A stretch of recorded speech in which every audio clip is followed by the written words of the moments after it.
Hi everyone, welcome to a brand new episode of FPL Show. What game week is it now, Rod? We are on 31. Wow, so game week 31. So it's coming to the end of it, but as you can see, brand new sort of scenery. Just made a quick little video capture thing for me and Rod, so you can actually see who we are. But other than that, it's been all right. How are you doing anyway, Rod? Not too bad, mate. Obviously, now the viewers can see our beautiful faces when they're just used to listening to our voices. So makes a nice change, mate. Yeah, it definitely does. What have you been up to? Mate, restarted the gym, so feeling good again. Apart from that, bro, not really much, to be honest, mate. I've been watching a lot of poker, but yeah, poker and gym, really, mate. Yourself? Like the complete opposite of that. Anything not to do with gambling and being lazy as shit. So yeah, but I will go to the gym with you next week for sure. Looking forward to it. But anyway, let's get into like FPL and that, bro. So yeah, so the last game week was kind of a weird one, wasn't it? Because it was like a really there was only 4 games. It was Wolves versus Leeds, which finished 3-2 to Leeds. Villa lost 1-0 against Arsenal. Spurs beat West Ham 3-1. And Leicester beat Brentford 2-1.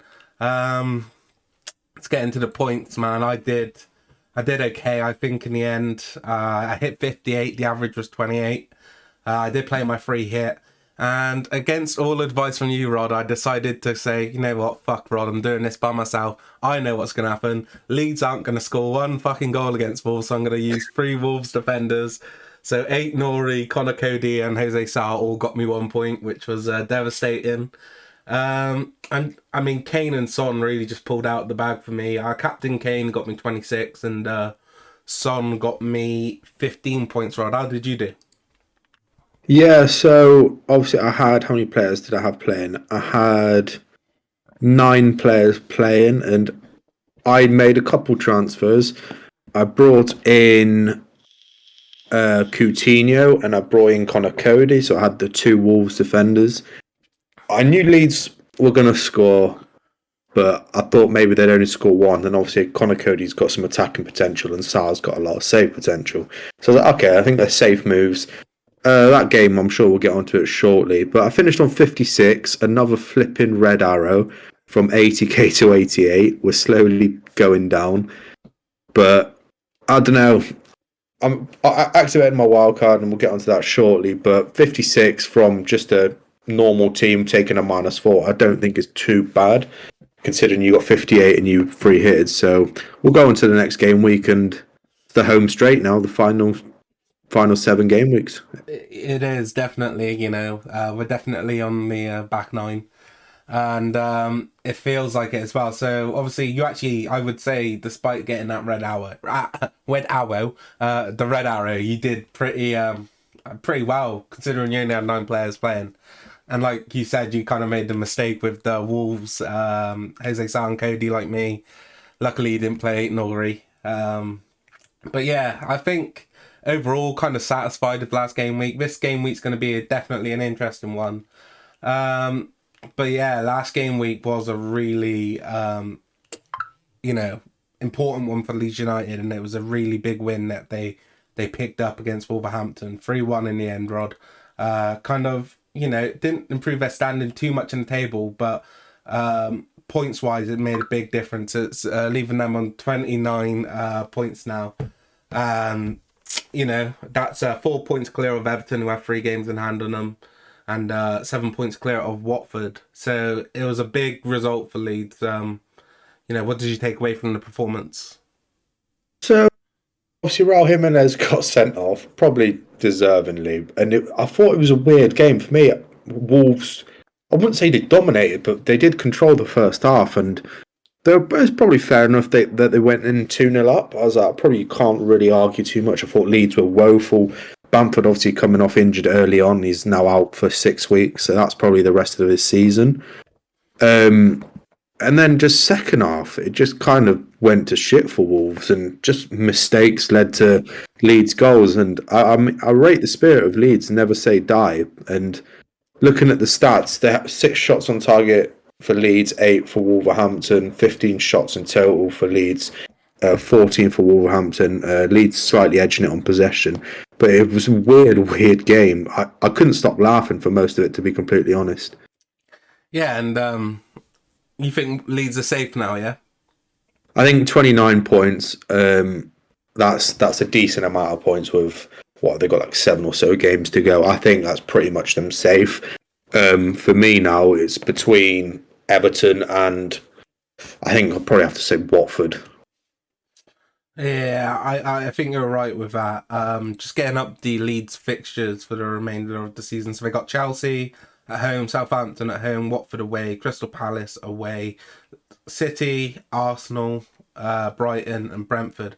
I'd say there's at least, I mean, being positive, probably 4 winnable games in there. But I think they should be definitely picking up somewhere around, 9 points, which would put them on 38, which I would say would keep them safe. Whether they get that or not, I'm not too sure. I still have doubts about them I'm not too sure about Jesse March. I think that it was important to change manager, but bringing someone with such little experience in managing in general, only had 2 jobs before this and left Leipzig earlier in last year. Yeah, I'm not too sure, but I think Everton are probably the only team at the moment who are looking really in trouble. Other than that, you could say Watford, but yeah, Everton, they're in that position where they're safe at the moment, but shit could get bad for them, man. They just look awful. And for me, I think we've discussed it right at the start of the season. We felt like they had a solid core, a decent base with some good players, mate. Players that would probably get into squads in the top 8 or so, such as Alan, Decore, probably Calvert-Lewin, maybe Richarlison. But the defence is just a shambles, and I don't know. They're on 25 points. Yes, they've got a couple games in hand, but points on the board are always better than games in hand, and they just don't look like clawing together any results. I mean, I don't know. As an Everton fan, I'd be very, very worried. Yeah, so they did pick up the win before. They picked up the win, right? Midweek of the game week before this. It was like the last game of the game week. Was it against Newcastle? Yeah, they beat Newcastle 1-0, but I think that was right at the death, wasn't it? I can't really remember. Yeah, Man. 90 plus 9th minute, so 99th minute. Yes, that's right, because that was the game where the fan came on and strapped himself to the fucking post. Oh my god. And that meme of the guy with the fucking, I don't know, it's got clippers to try and cut the fucking little plastic cable, what's it Cable called? ties. Yeah, that's it. And he's like, this, you're going to eat. Man, I was pissing myself looking at that. But yeah, I don't know, man. It's kind of tight down there to the point where no one's really pulled away other than Newcastle. I think the only 2 teams not in the relegation zones at the moment that are in trouble are Leeds and Everton. If I was to put money on it right now, I'd say probably both of them stay up. But I wouldn't be surprised if Everton went down, really, just because I think there's this sort of narrative that Everton are too big to go down. And no one's too big to go down, man. I think they are in real trouble. I think, like you said, we were kind of how would you say, we was kind of impressed by Everton early on in the season when you saw the likes of Damari Gray really come through and shine. I thought Duncore and Allen were brilliant at the start of the season, and it just kind of fell off a cliff. I think the fact that they were selling players before they got the new manager in with Digne leaving was a bit of a red flag.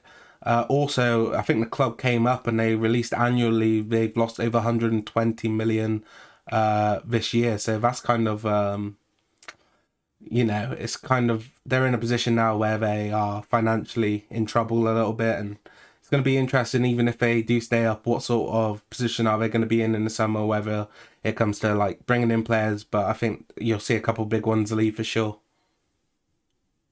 I just think that whole structure is just, it's weird, and they invest a lot of money in mediocre players, and then obviously they chop and change managers a lot, and that defense needs to be sorted out. They've now got a young manager in Lampard, who's I think he's probably got a philosophy in mind. A lot of the players I imagine are going to adapt slowly.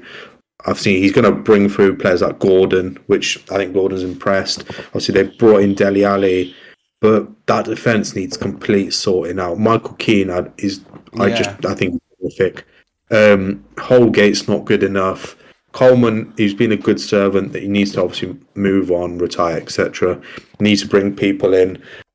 But I mean, obviously in January, I think they signed Mikolenko, the Ukrainian, and Patterson, I think. yes, So they've from got Rangers. they've got some youth players to come through and to play, but they need to obviously reinstate their position in the Premier League first. Yeah, to be honest, do you think it was kind of stupid for Lampard to go into this job? Because I think if he ends up losing this job and it's going to be really hard for him to get his career back on track. I thought he might have looked at maybe a more stable club to come into. I think this job's a really hard one. I think, especially if he makes it through to the summer, the task in hand is pretty immense. I mean, you've got players there who are over the hill. You've got players there who are probably too good for the club. And you've got a lot of really like sort of average players who just, they don't look the part, and a lot of deadwood, I'd say. I mean, you're talking about Michael Keane. It feels like it was only a couple seasons ago that United were linked with him, and it's sort of like the same thing of Harry Maguire. Yeah, it's a bit of a mess for me, Everton. Be really interested to see actually how the end of the season pans out for them. I think they will stay up, but I think it might be a bit tight. Just staying on the topic of Michael Keane, I feel like just obviously we know English players, they come with English tax and they always go for a lot more, but they're just, if you look at them, Michael Keane, for example, Harry Maguire, they're just average centre backs, but they get these money moves to big clubs like Everton, Man United, and people try and rate them, but when you see them play, they're just not that standard. And I don't know, Lampard, he needs a little clear out, but it's a vicious cycle where new manager clears out players, brings them in, gets sacked or leaves, and it's just rinse and repeat. So yeah, like you said, he took on a big job in the middle of the season, and it's a difficult one. It's quite a rotten club from the top to bottom, so a lot of sorting out is needed.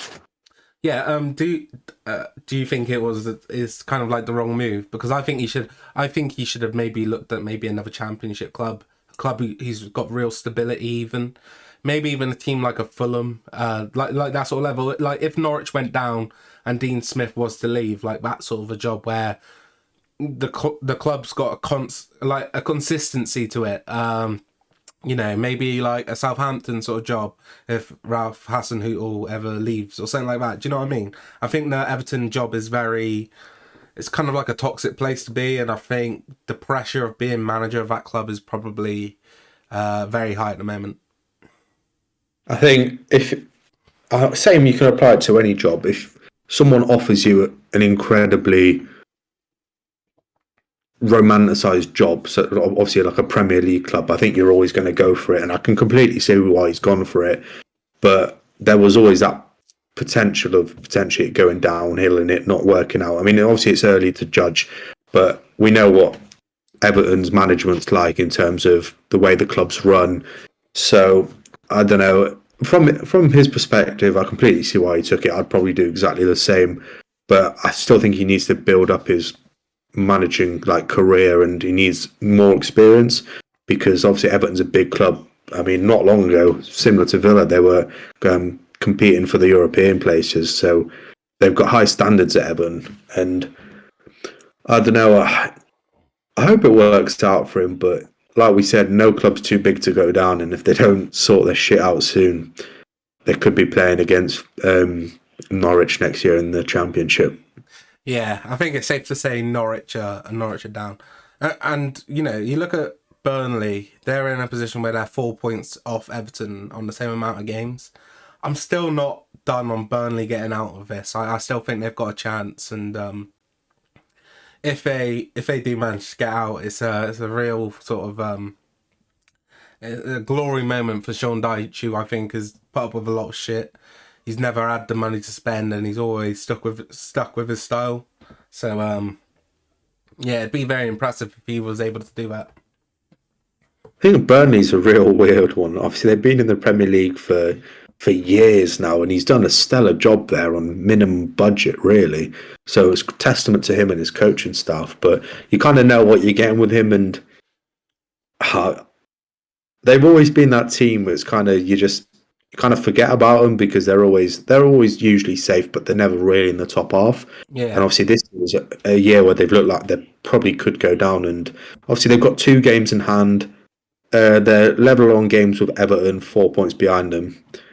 So, I mean, to be fair, looking at the table, yeah, the 1 point behind Watford with 2 games in hand on Watford. But obviously, Everton are the team they've got to catch. So, I don't know. It's going to be interesting, mate. I'm happy as a Villa fan not to be in a relegation battle and kind of see it from afar and see who goes down because it's always interesting. And the same with see who comes up. yeah, man. I can imagine it'd be like super stressful to be down there at the moment. You wanted to talk about Spurs, Rod? I did, mate. I've been impressed as of late, to be honest. I didn't have Kane in my fantasy team. I brought him in on the wild card. He's impressed me as of late. He looks back to his best, creating goals, scoring goals, and mate, they're playing some nice stuff, and they're not giving up the race. That's for sure. Looking at the table, they do need Arsenal to slip up, but we've got to remember they have still got to play each other.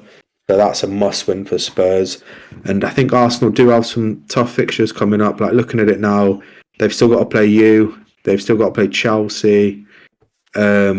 And obviously still got to play Spurs, but Like I don't know. they're definitely gonna slip up at least once. Like there's no way they go unbeaten until the end of the season. So I think looking at United and Tottenham, if they could find some form, there's definitely a chance for them. I don't think it's over yet. Yeah, it's interesting. I think it is Arsenal's to lose. To be completely honest, like they're in a position where if they do choke, then it's completely up to them. It's not down to anyone else.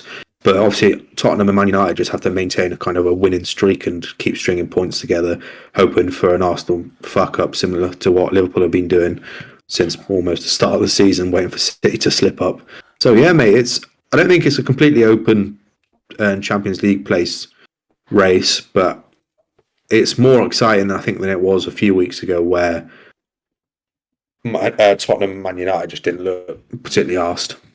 Yeah, man, and I think what you said there about, United or Tottenham going on a sort of run where they kind of show that consistency, it's just kind of been what they've been all year. They haven't been able to do that. They've been very inconsistent. And if I was to put money on it right now, the only one, I'd say Tottenham are more likely to probably find that consistency over United.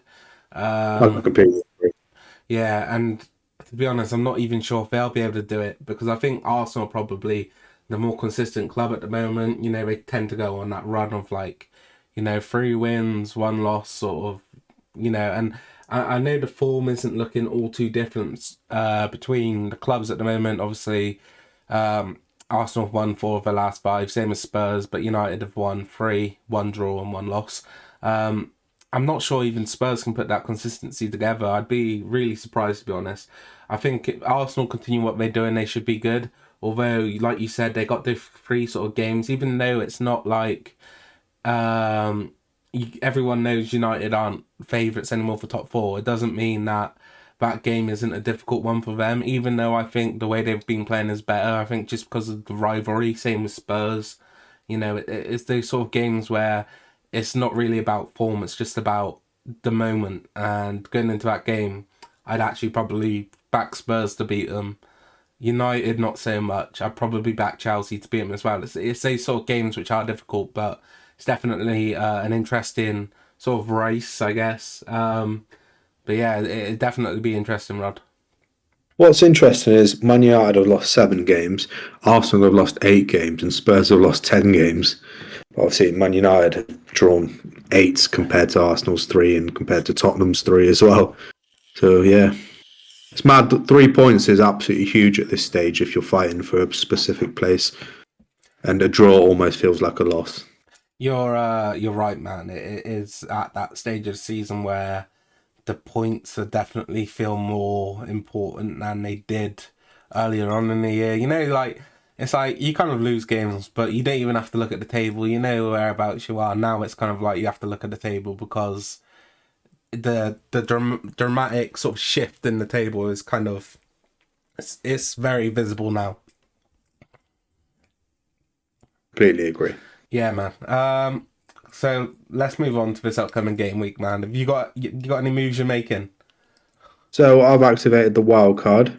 Oh, My team, as it stands, bar obviously we've got some injury news coming through tomorrow and Friday.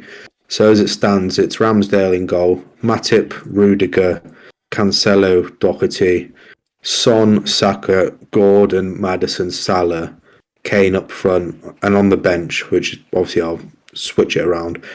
Foster, Alexander Arnold, Gelhart, and just a 4.5 striker from Brentford. Obviously, Trent is currently highlighted as orange, as is Ramsdale. We'll see what the severity of their injuries is. And obviously for Liverpool, if Trent is out, then that's a big, big loss. And obviously need to get a prognosis on these injuries. But yeah, I think I've activated the wild card. There's 7 or 8 game weeks to go. Just final straight really, and just try and get as high as a rank as I can. And obviously Kane's in form, so I think Kane is a must. And I've kind of opted for players into the wild card that are still competing for things. Hence why I've gone away from West Ham. I've gone away from Villa because obviously we're not really competing for anything. So I've still got Chelsea, City, Liverpool, Spurs, and Everton in my team, and Arsenal predominantly, obviously because they're competing for some serious places. Yeah, I actually really like your team. I like the Madison pick. I've been kind of impressed by Madison this season. It's kind of been a rollback to where, oh, Grealish or Madison for the England sort of team, and he's produced that sort of form again. My team, Rod, is haven't made any moves yet. I'm kind of tempted to make a move, though. I'm not too sure where. Maybe even Coutinho out and bring in someone else in that midfield. Currently, my team is Sanchez. I'm not sure whether to bring in Digne for Livramento or not, but Sanchez, Livramento, Rudiger, Cancelo, Salah, Kulusevski, Coutinho, Rafinha, Weghorst, Broja, and Kane. So that's my current team. Yeah, maybe the Coutinho swap for someone else, or Digne for a different defender. I'd just commenting on that. Madison has a great double in 33. He has Newcastle and Everton. Hence, that's why I've gone for Madison. And obviously, I think Villa, I've seen Villa in the last couple of games. We look completely lethargic. And obviously, we know we're not going down and we know we're not getting Europe. So that's why I'd tend to go away from the Villa players now. We do have some great games coming up, but I think when motivation isn't as high as it could be, I think probably a bit of a waste. Hence why I've shipped Coutinho, shipped Dean, and shipped Watkins. But Dean did miss the last game through injury. I don't know if he played for France last night or so, but I'll have a look. He might be playing today, actually. But yeah, I'd probably stay away from the Villa assets for now and look for teams who are competing for things still, like obviously Arsenal. I think Martinelli's not a bad pick at all. When he's played, he's looked really good. So yeah. Yeah, what about Lacazette? Do you like Lacazette as a pick or not? Yeah, I think if I was to go for a strike, if I had the option, I'd probably go Lacazette. Obviously, he's their only striker. I think he takes penalties. He's the captain. I think, yeah, I don't mind Lacazette at all as a pick. I feel like Lacazette is like, if Arsenal can't break down the team for the majority of the game, he tends to get a last minute winner. Or if they do, he seems to score some sort of jammy, like scrappy sort of goal. So, He's always in it, isn't he? He works incredibly hard. So yeah. yeah, and it's kind of crazy. Like, do you remember when he was at Lyon, how like rated he was? And I think he went to Atletico Madrid as well. And he was really rated, and then the move to Arsenal was like, at the time it seemed quite big, but kind of it's just gone down ever so, well, it's not even ever so slightly, it's kind of hugely how highly he's rated worldwide, I guess, since the move. Yeah, very much so. Yeah, I mean, it's been kind of a short episode so far. I mean, to be fair, the last game week there wasn't really too much to touch on. But we'll have a look at these upcoming games, Rod. I think we've got a couple of tasty fixtures. We got Liverpool against Watford in the early kickoff on Saturday. Like you said, Trent Alexander-Arnold is kind of like 50% here or there. I think it's hamstring injury, isn't it? Yeah, something like that. I think Klopp said before the international break it'd be a few weeks, and I think obviously the international break was 2 weeks. They need him basically, so but they can't afford to rush him back. They're still in the Champions League. I mean, they're going for the league, they're going for other trophies, so he's a must have in that Liverpool squad. But they don't want to rush him back and have a reoccurrence of the injury.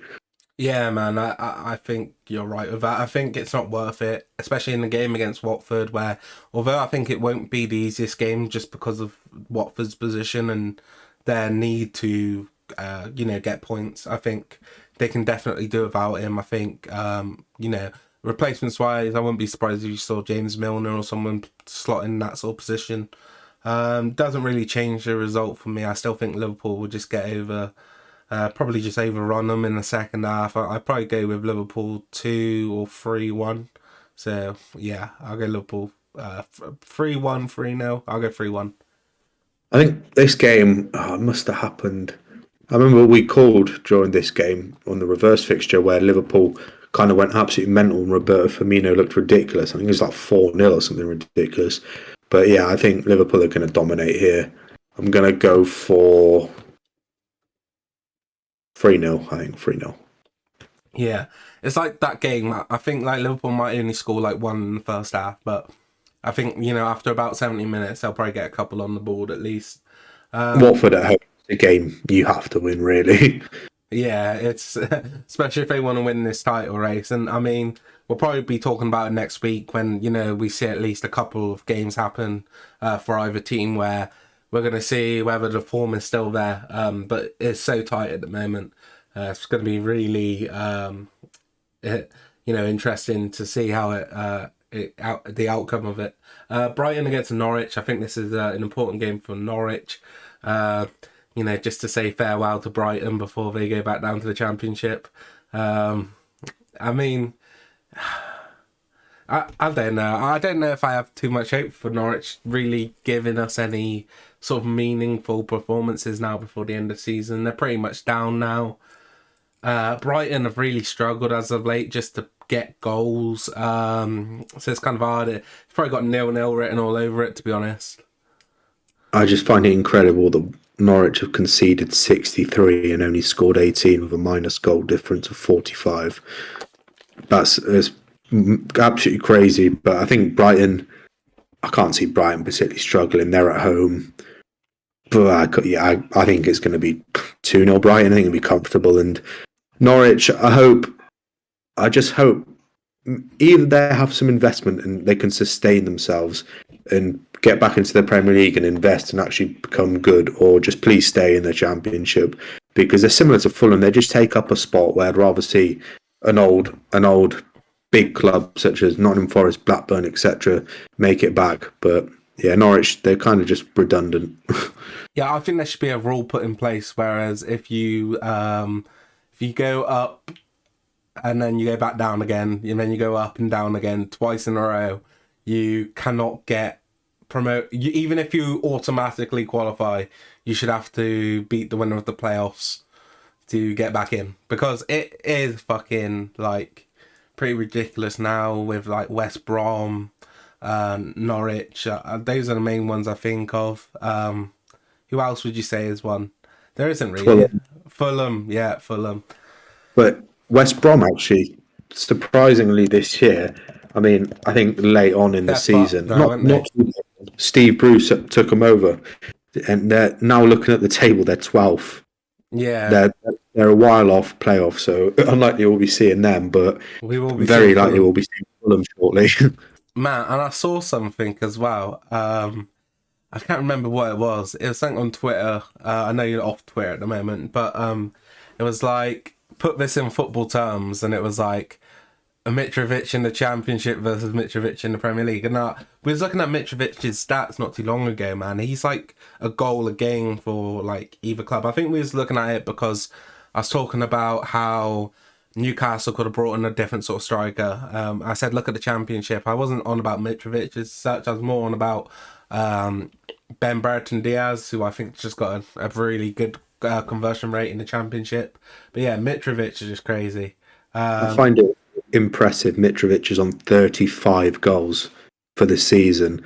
This is just Championship. This isn't even including Cups. And then second is Solanke on 23. It's the goal difference of... There's 12 goals between the two. So, yeah, Mitrovic is clearly blitzing it, but we know what happens when he comes to the Premier League.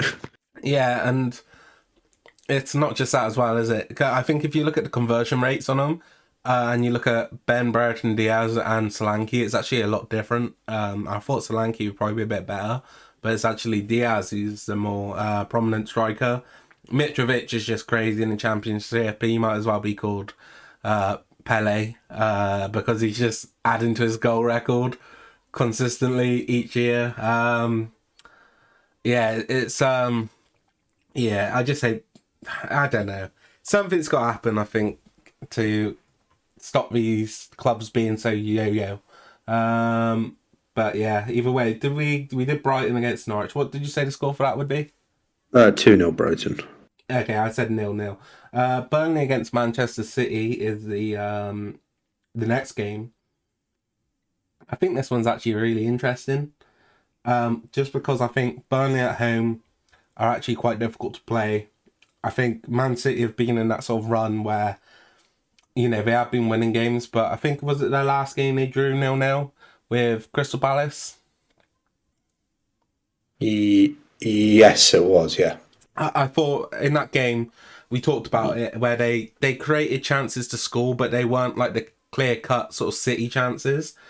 I think Burnley are a difficult team to play as well. I could actually see City slipping up in this one, so I'll go 0-0. This is an important game for both ends of the table. I would love just some sort of interesting result, such as a Burnley 1-0 or a 2-1 Burnley. But to be honest, mate, I can't see it going any other way than a City 2-0 win with ease. But I'd love Burnley to get a result here. Yeah, I don't know. For me, it's like, I don't know if it's not really a fault, because if you're breaking it down, you just go City all day. But I just got feel my feeling about the game. I feel there's an upset coming, so I'll stick with my prediction of 0-0. Chelsea against Brentford. I'm really interested to see Christian Eriksen again in Brentford. Obviously, he's been really good on the international break, returning to international football for the first time since the Euros. Chelsea, on the other hand, they're kind of in a position where they're not really playing for much now. Obviously, they're still in the Champions League, which is going to be mega important for them. They've got a real difficult game coming up against Real Madrid. I'll just go 2-1 Chelsea. Yeah, so Chelsea, actually, I've been quite impressed with how they've been recently. They're quite consistent. Brentford, I mean, yeah, I watched Eriksen's goal the other day against Netherlands. Fantastic finish. Prime Eriksen, that is. But I think, yeah, he scored a lovely goal against Netherlands. But for me, Chelsea, they're going to be too strong. I think Brentford's season's also pretty much redundant. Maybe a couple more points needed, but I think they'll probably be okay. But I'm going to go 2-0 Chelsea. Yeah, just touching on Eriksen, he's been really good as well for Brentford, I think. I think you've definitely seen the quality he's got, because I think before they was kind of missing that sort of playmaker in the midfield. And since he's come in, I think the assist to Tony in maybe their last game or the game before that, it was a cross. It was brilliant. But yeah, I think Eriksen's definitely probably a level above Brentford. I think it'd be interesting to see what happens with him next season. I think there's a couple clubs who are a bit higher up than Brentford who wouldn't mind taking a look at him. It's interesting because Eriksen, he's just turned 30 last month. So he's still at a decent age, to be fair. I think he's probably still got 2 or 3 years left, providing his health lets him. So it'd be interesting to see. I'd love him back at Brentford, but I see what you're saying by him. He's probably a level above Brentford. Yeah, but we want plays in the Premier League, and hopefully he stays at Brentford. Yeah, I wouldn't mind him staying at Brentford either. I just think like you look at clubs such as even like a West Ham or a Newcastle maybe going in for him. I still think he's really quality, man. And I thought like since coming back, you might see him just be ever so slightly off the pace or even quite dramatically off the pace. And I haven't really been able to tell. I think he still looks as good as is the end of his time at Tottenham, where obviously he wasn't the same player where he was on fire at Tottenham, but he was still pretty goddamn good, and he's looking good right now. So yeah, really looking forward to catching some more Christian Eriksen games. So yeah, Chelsea against Brentford. I think 2-1. You think 2-0? Did you say Chelsea? No, yeah. Yeah. Leeds against Southampton. A really important game for Leeds once again. I think coming off the back of that victory, there'll be a bit of hype in that stadium. I think they'll really be up for it. Leeds crowd is always quite active. I was watching Warrington fight the other night in the boxing. The crowd for that was absolutely amazing. And I think Leeds will be up for it as well, especially coming off that victory with the comeback as well. So I'm going to go 2-1 Leeds. Yeah, with the Leeds locals, they're a passionate bunch. They're working class, and they always turn up to big sporting events. Obviously, they're big admirers of Warrington. And then obviously at Ellen Road, it's always booming, even if they're 3 or 4-0 down. So I do admire that of Leeds. I think they're going to be up for it. Obviously, they probably weren't too happy about the international break. Mind you, I think there must have been about 15 injuries in that Wolves game. But obviously for both teams combined. So yeah, I'll probably go for I think Southampton. I'm going to go for 2-1 Southampton, I'm going to say. Yeah, I do like Southampton. I still think they're a strong team. I'm really surprised with how well they've done this season, considering the sort of like investment. It wasn't like huge in the summer. Obviously, they brought in Broja, but I don't think many people really knew the quality was at. It's going to be interesting to see if they could maybe even sign him on a permanent deal. I'm sure Chelsea will want to bring him back. He'd be a good strike for Chelsea as well. He could have probably saved the money on Romelu and just brought this lad in because he's looked quality since joining them. Yeah, I mean, obviously Chelsea, we know Cobham's renowned for producing a lot of youth. But I can't see him bringing him back, to be completely honest. Same as Livramento, same as Gallagher, etc. Liverpool's not on loan. Oh, is he permanent? Yeah. Okay, I like that. Hopefully they bring Broja to Southampton. I quite like him as a player. And I thought he's from Albania, but when he started talking, turns out he's born in London. But yeah, interesting story. Regardless, but yeah, I think Southampton. Yeah. He is from Albania, though, isn't he? He like I think he represents Albania. I think similar to Matty Cash is one of those because Broja was born in Slough, which is just near Heathrow. But I think obviously Matty Cash was born in England, but he got the chance to play for Poland, and obviously he does same as Broja, born in England, chance to play for Albania. He probably knew he wasn't getting into the England side, so I respect that. But yeah, nationality Albanian, born in Slough. Born in Slough in Albania. Made in Albania. Yeah. Right, Wolves against Aston Villa, Rod. Come on, talk us through this. Obviously, like you said, Villa are on a bit of a dip in form. Wolves haven't really got too much to play for. How do you see this one going, mate? Yeah, Wolves, mate, I think they're going to probably try and go for the Conference League.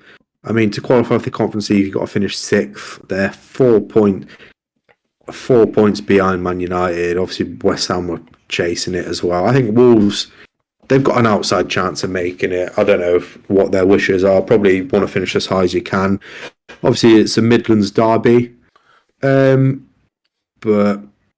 mate, I think Villa motivation's completely gone after watching the last 2 games. I think for Gerrard now, I'd like to see him experiment with some things. Obviously, I was an avid FIFA player, so I'm like some of the ideas I have probably aren't realistic. Like I'd love to see Leon Bailey up front and things like that. But Leon I don't Bailey know. fullback. Yeah, that's what I'm saying. But Oh, do you know what it is though? Right, you got United fans at the moment. They're so FIFA. They're like, let's play Victor Lindelof at CDM. I'm like, what the fuck? Oh man, it's crazy, man.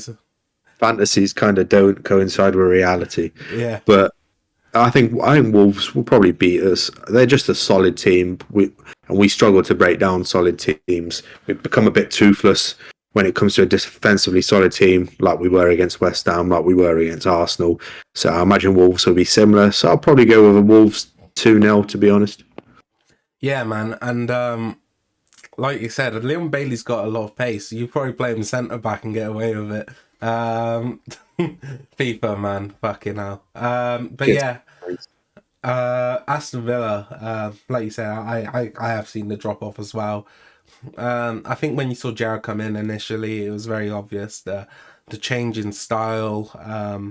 I think there still needs to be a lot of investment into Villa. I think they're on the up, no doubt, but I think new centre back, CDM, striker, and I think you'd be off to the races. Now I like Broja for Villa now. Actually, and thinking about it, but yeah, I'll go with 2-1 Wolves. I mean, just quickly touching on, obviously, Watkins scored yesterday for England, as did Tyrone Mings.